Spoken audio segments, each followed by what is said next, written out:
बिस्मिल्लाहिर्रहमानिर्रहीम अस्सलामुअलैकुम वरहमतुल्लाहि वबरकातुहू। उम्मीद करती हूँ कि आप सब खैरियत से होंगे। आज हम स्टार्ट करने जा रहे हैं chromosomes and DNA, that is chapter 20 in FSc biology part 2। ठीक है, तो इसको स्टार्ट करते हैं। फर्स्ट ऑफ ऑल हम देख लेते हैं कि हमारे पास क्रोमोसोम्स क्या होता है, इसके डेफिनेशन और हिस्ट्री को देख लेते हैं।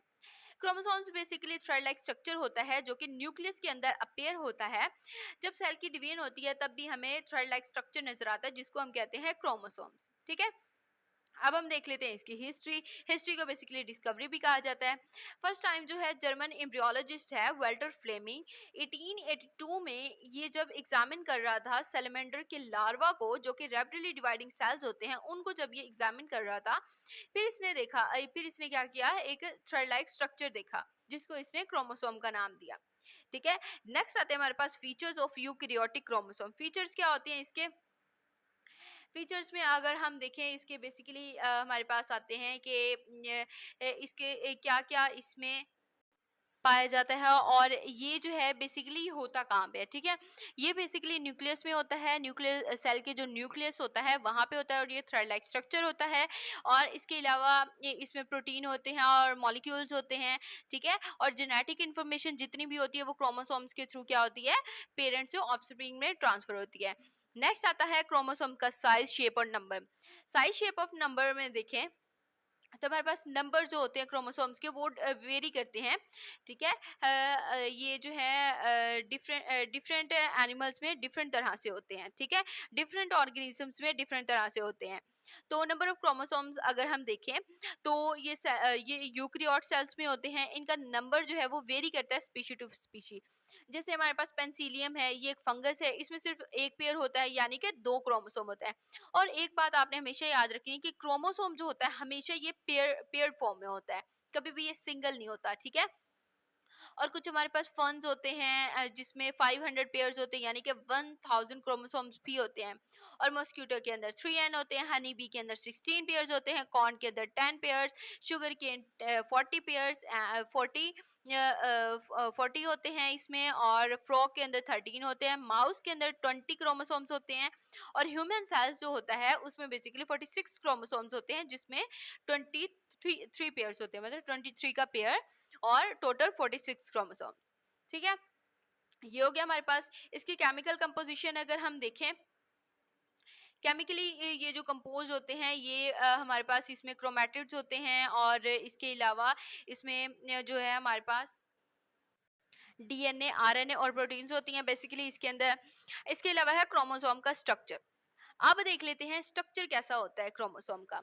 टिपिकली अगर क्रोमोसोम को देखा जाए तो ये क्रोमैटिड्स से मिलके बनते हैं। क्रोमैटिड्स क्या होते हैं, 2 रेप्लिकाज होते हैं जिनको क्रोमैटिड्स कहते हैं। और इसके अलावा इसके पास एक सेंट्रोमेयर होता है और एक सेकेंडरी कंस्ट्रिक्शन होती है। ठीक है, इसके अलावा जो है हमारे पास होते हैं कुछ कैरियोटाइप्स। जो क्रोमोसोम्स होते हैं ना वो वाइडली करते हैं, वो वाइडली डिफर होते हैं अपेयरेंस के अंदर। इनका साइज, इनकी स्टेनिंग प्रॉपर्टीज, इनकी लोकेशन जो होती है सेंट्रोमेयर की, वो इनकी जो रिलेटिव लेंथ होती है दो आर्म्स की दोनों साइड पे, वो भी वेरी कर सकती है। इनकी जो पोजीशन है ना कंस्ट्रक्टेड रीजन्स की आर्म्स की, वो भी वेरी कर सकती है। ठीक है, तो बेसिकली फंक्शन क्या होता है क्रोमोसोम का, हर क्रोमोसोम जो है इसके पास 100 to 1000 जीन्स होते हैं जो कि मोस्ट इंपॉर्टेंट रोल प्ले करते हैं कि किस तरह जो पर्सन की बॉडी वो किस तरह डेवलप होती है, किस तरह फंक्शन करती है। ये सारे के सारे जो हमारे पास पोजिशंस हैं तमाम क्रोमोसोम्स के, ये इसेंशियल होते हैं सर्वाइवल के लिए बहुत ज़रूरी होते हैं। अच्छा, मिशन देखें एक पार्ट के या फिर पूरे के पूरे जो हैं क्रोमोसोम उसका देखें तो ये सीरियस कॉन्सिक्वेंसेज होते हैं यूजली। बर्थ से लेकर डेथ तक जो है ये सारे क्रोमोसोम जो है वो अपना फंक्शन परफॉर्म करते हैं। ठीक है, ये था बेसिकली हमारे पास छोटा सा कॉन्सेप्ट। नेक्स्ट आता है हमारे पास कि क्रोमोसोम्स बेसिकली होते क्या है। ठीक है, ये जो हमने डिस्कस कर लिया है, क्रोमोसोम्स जो होते हैं वो थ्रेड लाइक स्ट्रक्चर होता है, इसमें लिविंग सेल्स होते हैं जो कि जेनेटिक इंफॉर्मेशन कैरी करते हैं। ठीक है। और इसके अलावा इसमें थोड़ी सी और एडिशन है कि क्रोमोसोम जो होते हैं वो रॉड शेप्ड होते हैं, डार्क स्टेन बॉडीज होती हैं उनकी, और ये मेटाफेज स्टेज में जो है इनको हम देख सकते हैं। ठीक है। इसके अलावा स्ट्रॉस बर्गर है जिसने डिस्कवर किया था 1875 में इसको, और ये जो टर्म है इसको जो है वेल्डाइड ने दी थी 1888 में। ये जो टर्म है ये इनिशिएट हुई थी as chroma, that is colour, and soma is body. ठीक है, body is colour is chromosome. ठीक है। नेक्स्ट अगर हम देखें फीचर्स, इसके फीचर्स में क्या आता है, ये बेस्ट विजिबल है। जैसे कि हमने पहले भी पढ़ा कि क्रोमोसोम्स जो होते हैं हमारे पास कैसे होते हैं, ये विजिबल होते हैं। कब विजिबल होते हैं, मेटाफेज जब वो आती है ना इसकी, तब ये विजिबल होते हैं। क्रोमोसोम्स जो हैं वो बेसिकली बियर कर सकते हैं जीन को लीनियर फैशन के अंदर, और क्रोमोसोम जो होते हैं वो साइज और शेप में वेरी करते हैं, जैसे कि हमने पहले भी डिस्कस किया। पहले जब मैं ओवरव्यू दिया है तब भी आपको बताया, और अब डिटेल से इसको देख लें। और इसके अलावा डिफरेंट स्पीशीज में, प्लांट्स में, एनिमल्स में क्रोमोसोम्स के नंबर क्या होते हैं, डिफरेंट होते हैं। क्रोमोसोम जो है ये सेल्फ रेप्लिकेटिंग होते हैं, इनमें सेल्फ रेप्लिकेशन होती है, म्यूटेशन होती है। और क्रोमोसोम्स जो होते हैं ये कंपोज होते हैं डीएनए, आरएनए और प्रोटीन से। बेसिकली ये इनकी कंपोजिशन है। ठीक है। अब इसके साइज और शेप को देख लेते हैं, क्रोमोसोम का साइज कैसा होता है। क्रोमोसोम का साइज देखें तो वो क्या होता है, इसमें ये डेट माइटोटिक मेटाफेज, बेसिकली वैसे तो हमें पता नहीं चलता कि क्रोमोसोम का साइज कितना है, अगर जब इसकी माइटोटिक फेज में मेटाफेज आती है तो फिर हम मेजर कर सकते हैं इसकी लेंथ और डायमीटर कितना है। प्लांट जो होते हैं वो यूजुअली क्या करते हैं, उनके पास लॉन्गर क्रोमोसोम्स होते हैं देन एनिमल्स। एनिमल से ज्यादा जो है लॉन्ग क्रोमोसोम्स होते हैं प्लांट्स के अंदर। जो प्लांट क्रोमोसोम्स होते हैं जनरली 0.8 टू 7 माइक्रोमीटर होते हैं लेंथ में, जबकि एनिमल क्रोमोसोम जो है 0.5 टू 4 माइक्रोमीटर होते हैं लेंथ में। क्रोमोसोम जो होते हैं इनका साइज वेरी करता है स्पीशी टू स्पीशी। ठीक है, ये था बेसिकली क्रोमोसोम का साइज। नेक्स्ट क्या है हमारे पास, क्रोमोसोम की शेप। इसकी जो शेप होती है क्रोमोसोम की जनरली जो है इसको डिटरमिन कर सकते हैं हम पोजीशन ऑफ सेंट्रोमेयर के अंदर। ठीक है, हम सेंट्रोमेयर की पोजीशन को देखते हुए क्रोमोसोम की शेप को बता सकते हैं, उसको डिटरमिन कर सकते हैं, ऐसा कर सकते हैं। क्रोमोसोम जो होते हैं बेसिकली ये एग्जिस्ट करते हैं 3 डिफरेंट शेप्स के अंदर। एक होती है रॉड शेप, एक होती है जे शेप, और एक होती है वी शेप। ये बेसिकली इसकी शेप्स हैं। नेक्स्ट आता है हमारे पास क्रोमोसोम नंबर। क्रोमोसोम नंबर क्या होता है, हर स्पीशी के पास डेफिनेट और कांस्टेंट सोमैटिक यहाँ पे जेनेटिक क्रोमोसोम्स नंबर्स होते हैं। जैसे कि मैंने पहले भी आपको कुछ एग्जांपल्स दी हैं, किन की एग्जांपल ली थी हमने, ह्यूमन की एग्जांपल ली, हमने कुछ एनिमल्स की एग्जांपल ली, जैसे हनी बी की एग्जांपल ली, इसमें 16 पेयर्स होते हैं, कॉर्न में 10 पेयर्स होते हैं, शुगर केन में 40 पेयर्स होते हैं, फ्रॉग में 13 पेयर्स। इसी तरह जो है डिफरेंट ऑर्गेनिजम्स में डिफरेंट जो है वो क्रोमोसोम्स होते हैं। ठीक है। और इसके अलावा इनको कहते हैं हम गेमेटिक्स, हमारे पास गेमेटिक सेल्स होते हैं जिनके अंदर क्रोमोसोम्स के नंबर्स पाए जाते हैं। ठीक है। और इसके अलावा है कि जो सोमैटिक क्रोमोसोम्स होते हैं हमेशा वो डिप्लॉयड होते हैं और उनको 2n से रिप्रेजेंट किया जाता है, और जो जेनेटिक क्रोमोसोम्स होते हैं वो हमेशा हैप्लॉयड होते हैं और उसे सिर्फ सिंगल n से रिप्रेजेंट किया जाता है। ये मोस्ट इंपॉर्टेंट एमसीक्यूज है, इसको ध्यान से देखिएगा कि जो सोमैटिक क्रोमोसोम्स होते हैं वो डिप्लॉयड होते हैं, और जो हमारे पास जेनेटिक क्रोमोसोम्स होते हैं वो हैप्लॉइड होते हैं। ठीक है। अगर ह्यूमन बीइंग के अंदर देखें सोमैटिक क्रोमोसोम जो होते हैं वो XX और XY होते हैं, जबकि इनकी जो जेनेटिक क्रोमोसोम्स नंबर्स होते हैं वो X और Y होते हैं। नेक्स्ट आता है हमारे पास क्रोमोसोम स्ट्रक्चर। क्रोमोसोम का स्ट्रक्चर जो है वो बेसिकली 7 पार्ट्स पे इसका जो स्ट्रक्चर है वो कंसिस्ट करता है। एक होता है सेंट्रोमेयर, फिर होता है क्रोमेटिड, फिर होता है सेकेंडरी कंस्ट्रक्शन है सैटेलाइट, टीलोमेयर, क्रोमोमेयर और क्रोमोनिमा और मैट्रिक्स। ये बेसिकली इसके स्ट्रक्चर में आते हैं। सेंट्रोमियर क्या होता है, ये क्या होता है, ये बेसिकली लोकलाइज्ड रीजन होता है क्रोमोसोम का जिसमें स्पिंडल फाइबर्स होते हैं जो कि अटैच होते हैं सेंट्रोमियर के जो कि एक दूसरे के साथ क्या होते हैं, फाइबर स्पिंडल फाइबर्स अटैच होते हैं। ठीक है। और बेसिकली इसको क्या कहते हैं, सेंट्रोमेयर कहते हैं, और इसको प्राइमरी कंस्ट्रक्शन भी कहते हैं, और इसके अलावा कैनिटोकोर भी कहते हैं। नेक्स्ट आता है हमारे पास क्रोमेटिड। क्रोमेटिड क्या होता है, ये हमारे पास डिस्टिंक्ट लॉन्गिट्यूडनल सब यूनिट होता है क्रोमोसोम का जिसको कहते हैं क्रोमेटिड। क्रोमेटिड जो है बेसिकली इसमें 2 सिस्टर क्रोमेटिड्स होते हैं और 2 नॉन सिस्टर क्रोमेटिड्स होते हैं। 2 सिस्टर और 2 नॉन सिस्टर क्रोमेटिड्स। नेक्स्ट आता है सेकेंडरी कंस्ट्रक्शन। सेकेंडरी कंस्ट्रक्शन में क्या होता है, कुछ क्रोमोसोम जो होते हैं उनके अंदर सेकेंडरी कंस्ट्रक्शन होती है, मतलब प्राइमरी कंस्ट्रक्शन तो होती ही है, लेकिन कुछ ऑर्गेनिजम्स के क्रोमोसोम्स के अंदर सेकेंडरी कंस्ट्रक्शन भी होती है। ये जो क्रोमोसोमल रीजन्स होता है ना टीलोमेयर के दरमियान में, ठीक है, तो इसको बेसिकली कहते हैं सैटेलाइट या फिर ट्रांसप्लांट कहते हैं, ठीक है, सॉरी ट्रिपेंट कहते हैं, ठीक है।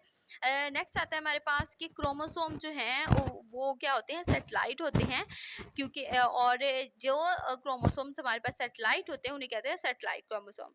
नेक्स्ट आते हैं हमारे पास टीलोमेयर। टीलोमेयर क्या होते हैं, इसके पास बेसिकली हमारे पास ना 2 एंड्स होते हैं क्रोमोसोम्स के, इनको हम कहते हैं टीलोमेयर्स। टीलोमेयर जो होते हैं बेसिकली वो हाईली स्टेबल होते हैं और वो एक दूसरे के अंदर फ्यूज नहीं होते और ये यूनाइट होते हैं टीलोमेयर दूसरे क्रोमोसोम के जो टीलोमेयर्स होते हैं उनके साथ ये क्या होते हैं, यूनाइट होते हैं। अब आता है क्रोमोमेयर। क्रोमोमेयर क्या होता है, क्रोमोमेयर्स जो होते हैं कुछ स्पीशीज के वो स्मॉल होते हैं, बीड लाइक स्ट्रक्चर होता है उनका, उसको कहते हैं क्रोमोमेयर्स। ये जो स्ट्रक्चर होता है ना क्रोमोसोम, ये जो क्रोमोमेयर्स का होता है क्रोमोसोम के अंदर, ये कांस्टेंट होता है, ये चेंज नहीं होता। क्रोमोमेयर के बाद हमारे पास आता है क्रोमोनीमा। क्रोमोनीमा क्या होता है, ये थ्रेड लाइक कॉइल्ड स्ट्रक्चर होता है, ये क्रोमेंटीमा, ये हमारे पास बेसिकली क्रोमोनीमेटा के अंदर होता है, ठीक है। हमारे पास क्रोमोसोम्स और हमारे पास क्रोमोसोम्स और क्रोमेटिड्स जो हैं उसको बेसिकली हम कहते हैं क्रोमोनीमा, ठीक है। ये इसका बेसिकली क्या है, प्लूरल नेम है। नेक्स्ट आता है कि मैट्रिक्स। मैट्रिक्स क्या होता है, ये एक फ्लूइड पार्ट होता है जिसमें क्रोमोनीमा जो है क्रोमोनीमा नहीं, क्रोमोनीमेटा। क्रोमोनीमेटा जो है वो इम्बेडेड होता है, इसको कहते हैं मैट्रिक्स। और मैट्रिक्स जो है बेसिकली ये क्या करता है, इसके अंदर का जो मटेरियल होता है उसके कहते हैं मैट्रिक्स। नेक्स्ट आती है केमिकल कंपोजिशन। केमिकल कंपोजिशन जो है क्रोमोसोम्स की, ये कैसी होती है, इसमें न्यूक्लियर प्रोटीन्स होती हैं नेचर के अंदर, मतलब कि ये आरएनए, डीएनए और प्रोटीन से मिलके बनता है, ठीक है। इससे क्या होता है, इसकी ये कंपोज होता है इन 3 चीज़ों से। बेसिकली अगर देखा जाए क्रोमोसोम जो है उसके पास क्या होता है 30 to 40% डीएनए, 50 to 65% प्रोटीन और 0.5 to 10% आरएनए होता है, मतलब सबसे ज्यादा जो है वो प्रोटीन्स होती हैं, दूसरे नंबर पे डीएनए और लास्ट में आता है आरएनए, सबसे कम परसेंटेज जो है वो आरएनए की होती है। नेक्स्ट हमारे पास डीएनए। अमाउंट ऑफ डीएनए जो प्रेजेंट होती है सोमैटिक सेल के अंदर वो कांस्टेंट होती है। डीएनए कंटेंट जो होता है जिसमें गेमेटिक सेल्स का जो होता है उसमें क्या होता है, जितना गेमेटिक सेल का होता है उसका हाफ जो है वो सोमैटिक सेल का होता है डीएनए कंटेंट, ठीक है। मतलब जो सोमैटिक सेल है उसका डबल जो है वो गेमेटिक सेल में डीएनए का कंटेंट होता है।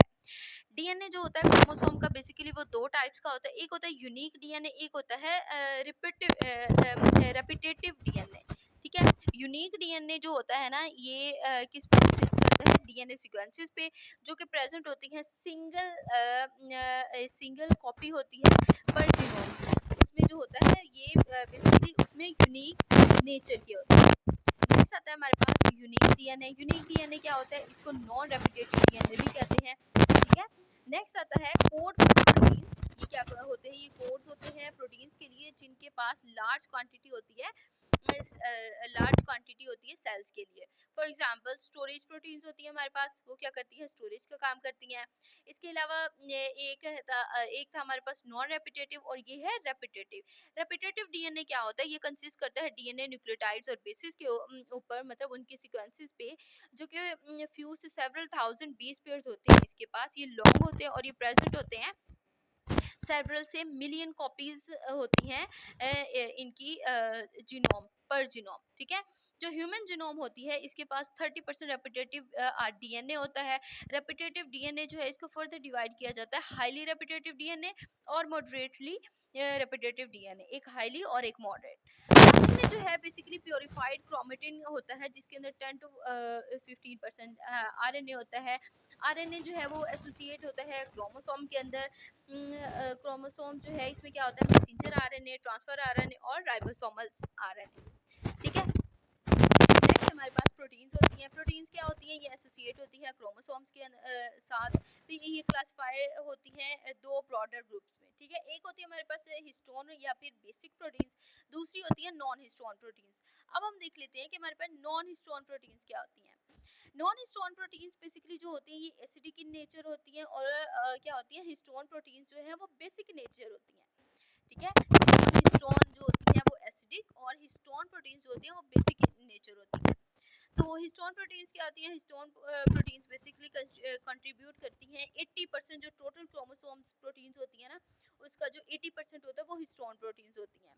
ये जो है बेसिकली प्रेजेंट होती हैं तमाम ऑलमोस्ट तमाम जो हमारे पास डीएनए है उसमें जो है प्रेजेंट होती हैं, मतलब 1:1 रेशियो होती है इनकी डीएनए के साथ, और 5 फ्रैक्शंस होती हैं है इसकी हिस्टोन्स की, जो कि प्रेजेंट होती हैं लाइक 1 हाइड्रोजन है, 2 हाइड्रोजन है, और इसके अलावा ए है, 2 हाइड्रोजन बी है, और 2 हाइड्रोजन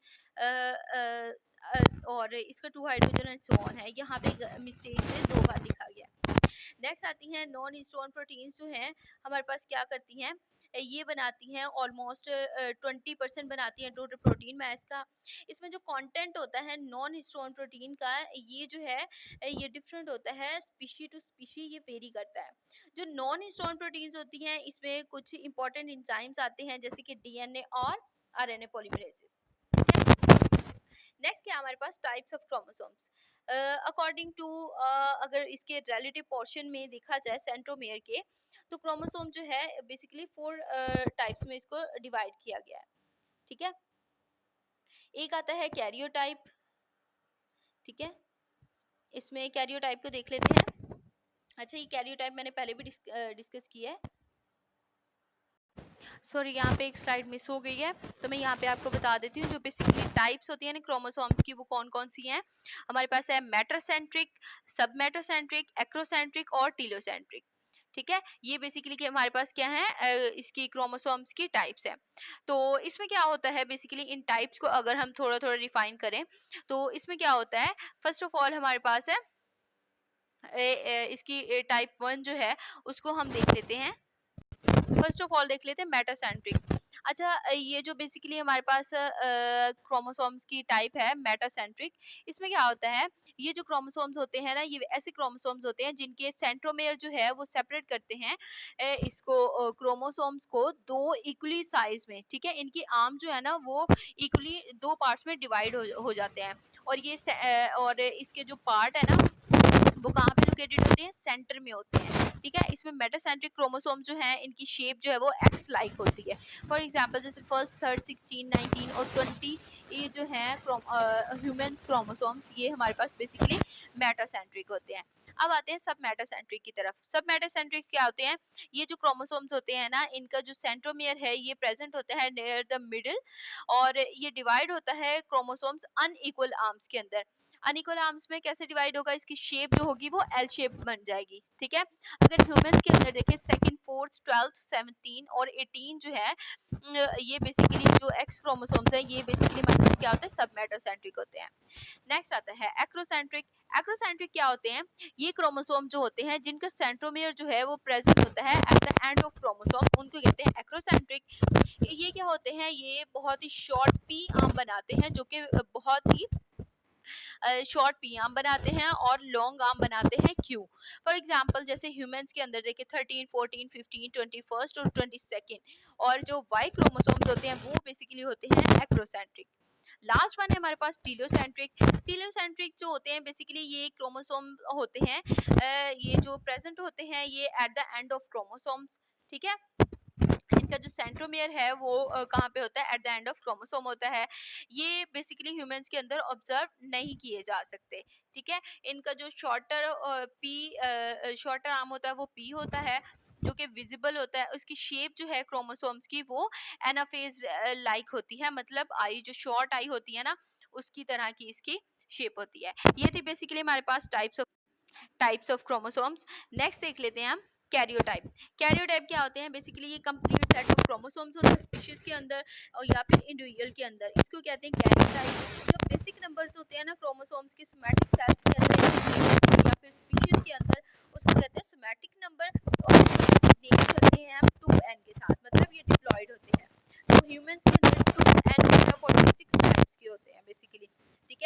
46 क्रोमोसोम्स होते हैं।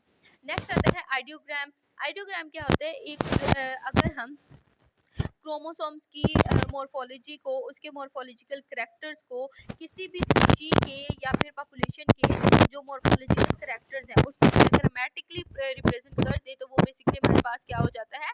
आइडियोग्राम हो जाता है। ठीक है, ये था बेसिकली हमारे पास कॉन्सेप्ट क्रोमोसोम्स का और उसकी टाइप्स, कंपोजिशन और उसके फंक्शन, उसके स्ट्रक्चर का। तो आपको कॉन्सेप्ट क्लियर हुए होंगे। और अगर कहीं पे इशू है तो प्लीज़ कमेंट बॉक्स में पूछ लीजिएगा और दुआ में याद रखिएगा। अल्लाह हाफिज़।